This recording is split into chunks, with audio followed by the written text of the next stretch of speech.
సంవత్సరం క్రితం నా భార్య వయసును మార్పు చేసి అదే బాడీని మార్పు చేసి నా 6 years డాటర్ని ఆ పాపని కూడా మార్పు చేసి ఆమె ధమ్కి ఏమనంటే నువ్వు పవన్ కళ్యాణ్ గురించి మాట్లాడితే నా భార్య ఇన్స్టాగ్రామ్ అకౌంట్ లోకి వెళ్ళిపోయి తను నేను పర్సనల్ గా ఇంట్లో చిన్న పాపతో ఆడుకుంటున్న ఫోటోలు తీసి వీడియోస్ తీసి ఇదిగో ఇదేగా నీ కూతురు దీన్ని మేము రేట్ చేస్తాం.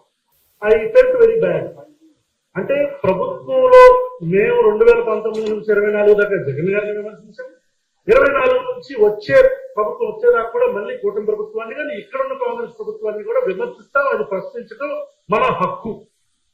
అలా ప్రశ్నించినందుకు గాను ఈ ట్రోల్ మూటాలు ఎవరో ఇండివిజువల్ పర్సనాలిటీస్ కాదు.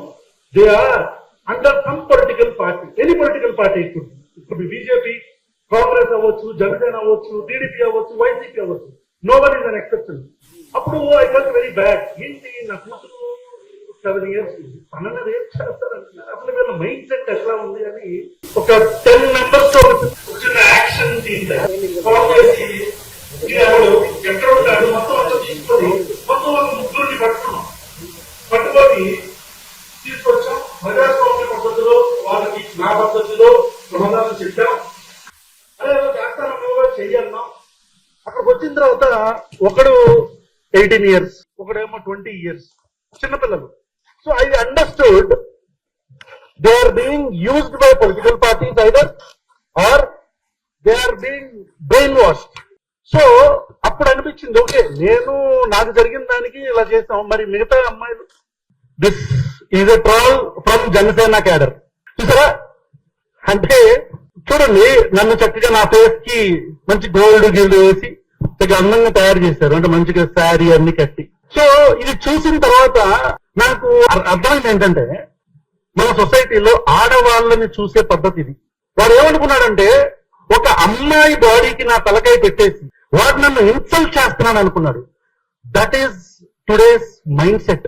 ఆ ట్రోల్ చేస్తున్న వాళ్ళకి నేను చెప్దాం అనుకుంటున్నాను, you did not insult me, you made me realise ఒక అమ్మాయి బయటకు వెళితే ఎన్ని టన్నుల ధైర్యం ఆ అమ్మాయికి కావాల్సి వస్తుందో అనేది నాకు అర్థమైంది. I understood. ఒక అమ్మాయిగా నేను ఒకవేళ ఇలాగే ఉంటే నేను పబ్లిక్ ట్రాన్స్పోర్ట్ లో వెళ్తా, ఎవరో పట్టుకుంటాడు. నేను మెట్రోలో వెళ్తా, ఎవరో రుద్దుతామని చూస్తాడు. నేను ఆన్లైన్ లో ఒక పోస్ట్ కింద కామెంట్ పెడతా, ఇఫ్ ఐఎమ్ గర్ల్, దాని కింద ఆ అమ్మాయి బాడీ షేమ్ చేస్తారు, లేదా ఆ అమ్మాయిని బూతులు పెడతారు. ఆ బూతులు కూడా మళ్ళీ ఆడవాళ్ళని ఉపయోగించే ఈ పితృస్వామ్య భావజాలంతో నిండిపోయిన మన భారతదేశంలో భారతీయ జనతా పార్టీ అని నేను నిర్మమాటంగా చెప్తా. ఎనీ పొలిటికల్ పార్టీ అంటే కాంగ్రెస్ వస్తే కాంగ్రెస్ కూడా, ఇంకో పార్టీ వస్తే ఇంకో పార్టీ కూడా, any party, no party is an exception. Every one of us, మనలో ఉన్న ప్రతి ఒక్క మగాడు ఇలాగే చూస్తున్నాడు. 99% అమ్మాయిని. ప్రతిసారి మగాడు కాకపోవచ్చు, కానీ చేస్తున్న ప్రతి ఒక్కరు మగాడే.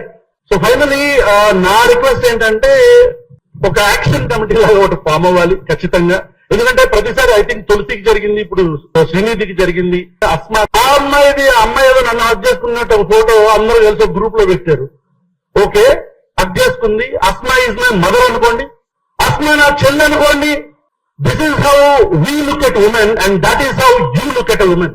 ఒక్కొక్కడిని ఏరటానికి ఖచ్చితంగా ఒక ప్లాన్ ఆఫ్ యాక్షన్ తో వస్తాం. ఎంతమంది ఉంటారు? 100 మంది ఉంటారు, 200 మంది ఉంటారు. ఏరతాం. ఆడపిల్లల మీద పెట్టిన ప్రతి ఒక్క పోస్ట్ కి, కామెంట్ కి, శ్రీనిధి మీద పెట్టిన మీకు ఏంట్రా అసలు మీ బుర్రలకి ఎలా ఉందిరా? మీ ఆలోచన ఏంట్రా? ముఖ్యమంత్రి రేవంత్ రెడ్డి గారు మేము గాజులు వేసుకొని ఉన్నామా అంటే ఏమనుకుంటున్నారంటే ఇంక మీ కార్యకర్తలు ఎలా చూస్తారు మిమ్మల్ని? మొన్న గారు అంటారు అంటే లెహంగాలు వేసుకున్న ఆడవాళ్ళంటే మీకు చులకన.